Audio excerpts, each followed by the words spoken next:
The Pokemon card game has by far one of the most active communities of any TCG, with regionals and worlds bringing players together from absolutely everywhere. Each event is massive and guarantees that every player has a great time, but it can be intimidating for new players to get into the competitive scene. With so many different decks to choose from, it can be a bit overwhelming. So how do you know what decks to learn and which ones are hot right now? I'm Adam from Talk Cards, and I'm going to be going through the top 10 playable decks and which ones are being played right now in the Pokemon TCG. This video is perfect for new players who want to understand a bit more about how decks work and which ones are best for them, but also perfect for veteran players who want to keep up to date on details they may have missed. For this video, we are getting all our information from Limitless TCG, a site that gets information from the latest regional, internationals and even worlds. Not only does it show you the winners and their results, but it also shows you the decks they played and breaks down what's in that deck and what it consists of. So let's break down what the top 10 decks that are being played right now are and how you can start to play them in this handy guide.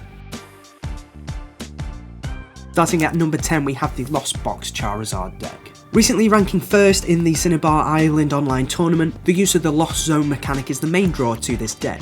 A box or toolbox deck refers to a deck that consists of a variety of options to execute its main strategy. Important cards like Comfy, Chorus's Experiment, and Lost Vacuum all add cards to the Lost Zone. Comfy is your main card draw and Lost Zone user, with its ability flower selecting to both draw cards and add to your Lost Zone count. The Lost Zone is a place on the Pokemon battlefield where once cards go there, there is no further reaction or possible recovery, a bit like a more permanent discard pile. The deck aims to pick up some easy prizes across half of the game, then uses the Radiant Charizard's Combustion Blast attack multiple times back to back to take lots of prizes quickly in the second. The next deck on our list is really interesting as it's not actually just one deck. Already throwing you for a loop at number 9, this category is under Other. Often for decks that aren't defined by just one Pokemon or playstyle. The deck will look at pairs Iron Valiant and Cofagrigus EX together to spread more damage across the opponent's board. Another great addition to this deck is the Medicham V card. Gives you the option to easily skip your opponent's next turn, giving you a massive advantage. With a homebrew deck like this, the main advantage is the unexpected. As it doesn't centre around a specific Pokemon, your opponents will have a really hard time trying to figure out your strategy. It's more common for players to centre their decks around a theme, so opponents have a better time having a strategy against your deck. But with these decks, all of these rules are thrown out of the window. If you play your cards right, you might just be able to throw your opponent off and take the win. The Goldengo deck has everything it needs to be a great and potentially popular option for players. Goldengo EX's coin bonus ability allows you to draw a card or two if it's inactive. If that wasn't good enough, then its Make It Rain attack will shock you, allowing the player to discard any number of basic energy cards from their hand, with each energy card discarded doing 50 damage. So as long as you've got energies, you could do unlimited damage with this card. Pair this with a superior energy retrieval and you've got yourself a pretty decent pairing to take on your opponents. This deck also features Palkia V-Star, a strong attacker and setup piece working in tandem with those discarded energy cards. Being able to use Radiant Greninja's Moonlight Shuriken attack by turn 2 also helps eliminate any small Pokemon your opponent has, making this deck a nice meld of two very playable concepts with a very fun mechanic. The next deck is easy to build with its EX Battle deck, but does take a little bit of time to learn and how to play it well. The basics of this set is to get the Baxcalibur card in play by your second turn. The Baxcalibur's Super Cold ability allows players to attach as many water energy as they like to their attacker, that being Shenpao, thus the name of the deck. Wait a minute, Adam, you can't have a stage 2 Pokemon by turn 2. That is so true, so we need to use the rare Candy to skip Frigga back to stage 1 evolution straight to Baxcalibur. You'll want to use Irida to grab your water Pokemon being Baxcalibur and an item being the rare Candy. If you can't do this as soon as possible, then that is when this deck starts to struggle. Emphasising that this deck is great, but you need to learn how to play it and how to play it well to get the most out of it. Iron Hands deals a lot of damage too, making this deck a great place to test your metal and step up your play. For the next deck on this list, we return back to the Lost Zone. Without the Charizard this time, we still rely on the Lost Zone with returning cards Comfy, Chorus's Experiment and Lost Vacuum. We also see some important V cards appear though, with the Drapion V, the Raikou V and the Dragonite V. These cards will be your main attackers with Dragonite V's powerful 250 damage and Raikou V's Lightning Rondo, perfect for attacking any of your opponent's Pokemon weak to Lightning. Battle VIP Pass nets you a lot of Pokemon in turn 1, giving you a lot of leverage in early game, with the Nest Ball card searching for energies and the Switch card bringing your Comfey in and out of the active zone. The aim of this deck is to get as many cards into the Lost Zone as fast as possible so that you can use cards like Mirage Gate, a card that can only be played if you have 7 or more cards in the Lost Zone. Mirage Gate lets you search your deck for up to 2 basic energy cards of different types and attach them to your Pokemon in any way you like. By now you should hopefully see that these decks are built with really fun mechanics and strategies to play, which is why Pokemon is such a draw to so many people.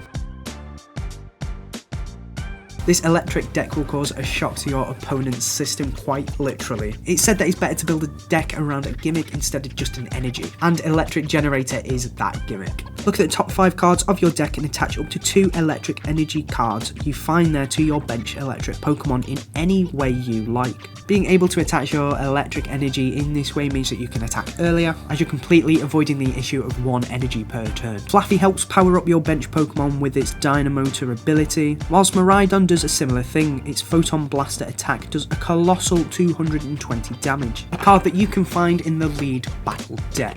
This deck feels great to play when you play your cards right, with so many powerful cards you feel unbeatable. To get these Pokemon out, use a combination of Ultra Ball, Nest Ball and the Miraidon EX's ability to search your electric type straight out of the deck.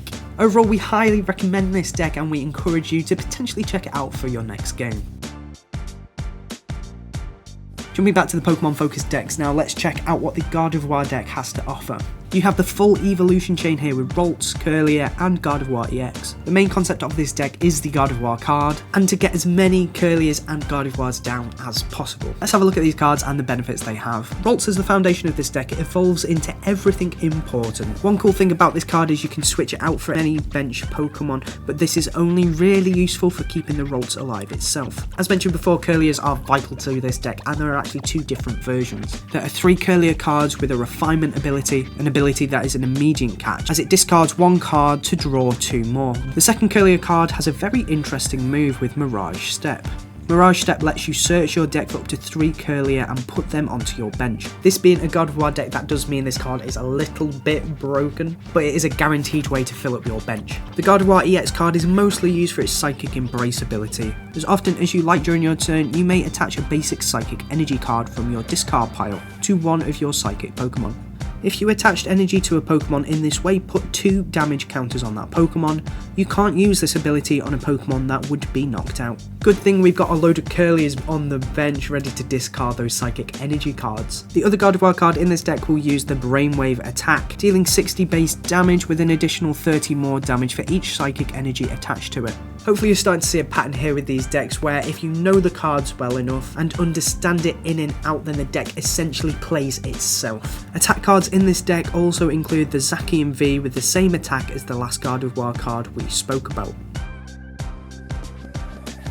Considered one of the best decks to come out of Paradox Red, it's no surprise that the Roaring Moon deck is number 3 in our list. Off the bat, the main draw to this deck is its overpowering Roaring Moon EX card. Taking a quick look at it, we will see why this card is breaking the Pokemon TCG game. Frenzy Gouging lets players knock out your opponent's active Pokemon, which is crazy. So crazy in fact that it can happen in turn 1. The only downside to this card is that if your opponent's Pokemon is knocked out due to this card, then this Pokemon will do 200 damage to itself. This can however be remedied with the Ancient Booster Energy Capsule card, giving any attached Ancient Pokemon another 60 HP. Speaking of this card, there is another card we recommend you add that isn't actually in the official deck listing, and that card is the Brute Bonnet.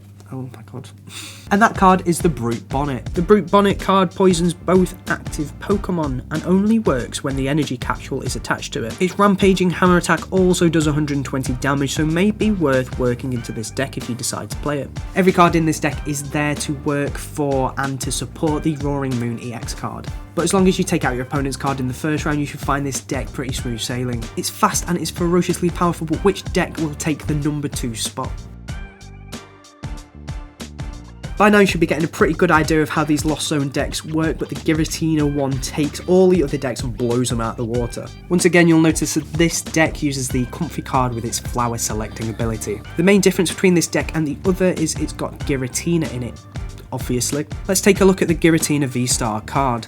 First off, its Lost Impact attack does a staggering 280 damage, allowing players to put 2 energy attached to your Pokemon in the Lost Zones, again utilising the Lost Zone to get the most out of your other cards. We'll come back to the Star Requiem attack later. Giratina V has a similar function with Abyss Seeking, letting players look at the top 4 cards of their deck and putting 2 of them in the Lost Zone. Building up the Lost Zone in this way is how you will start to attack later in the game. This deck is great for late game, allowing you to have a slew of cards in a row and demolish your opponent, and here's how you'll want to play it. This deck includes Path to the Peak. Looking at this card, you'll see that Pokemon with a rule box in play, both yours and your opponent's, have no abilities. This is great as if your opponent does rely on these, they're now rendered useless. From here, you'll want to play Roxanne. You can use this card only if your opponent has 3 or fewer prize cards remaining. Each player shuffles their hand into their deck, then you draw 6 cards, and your opponent draws 2. You get to draw more cards, which is always amazing, but more importantly, your opponent only gets to draw 2.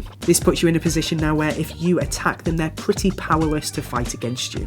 After using Roxanne, it's then up to you which hard-hitting Pokemon you'll want to use. Sableye has its Lost Mine attack, which you can only use if you have 10 cards in the Lost Zone. The attack lets you put 12 damage counters on your opponent's Pokemon in any way you like. Another great option would be the Cramorant and its Lost Provisions ability, where as long as you have 4 cards in the Lost Zone, you ignore all energy in the Pokemon's attack cost. And with an attack damage of 110, we highly recommend that you use this card well. Now it's time to go back to the Giratina V-Star and talk about its V-Star power. V-Star powers can only be used once per turn. Star Requiem allows players to knock out their opponent's active Pokemon. This comes at a heavy price, however, needing 10 cards in the Lost Zone. But again, this should be easy with Comfy cards, Colress's Experiments, and many other Lost Zone cards. Now it is time to dive into the best deck that is being played by Pokemon TCG players. If you made it this far into the video, guys, thank you so much for watching. Make sure to leave a like and leave a comment as to which decks you'll be playing in your next game. The number 1 deck is, of course, the Charizard deck. This deck is a little anticlimactic in terms of gameplay, as it's quite simple. Get Charizard onto the battlefield and defeat your opponent. With the Charizard EX's whopping 330 HP and Burning Darkness attack, you literally have nothing to fear. Burning Darkness does 180 damage with an extra 30 damage for every prize card your opponent has taken. You'll want to utilise Pidgey's Call for Family, searching your deck for up to 2 basic Pokemon to put on your bench, and we recommend to pick up 2 Charmanders if you can. If you want to get started with a Charizard deck, then we highly recommend you pick up the Charizard EX box, which has everything you need in it to get started. For the more popular decks, you will most commonly find that these decks have a box going with it, whether they be EX battle decks, League battle decks, Deluxe battle decks, or even premium collections giving you the basic cards but with some really nice looking artwork on. And that is it. That is the top 10 decks being played right now in the Pokemon TCG. If you've liked this video, make sure to leave a like and a comment as to what decks you will be playing. Subscribe so you don't miss another Pokemon video, and check out the other videos on our channel. My question for you is there a deck that you're playing that we haven't mentioned today? Let us know in the comments, and we will see you in the next video. Bye bye.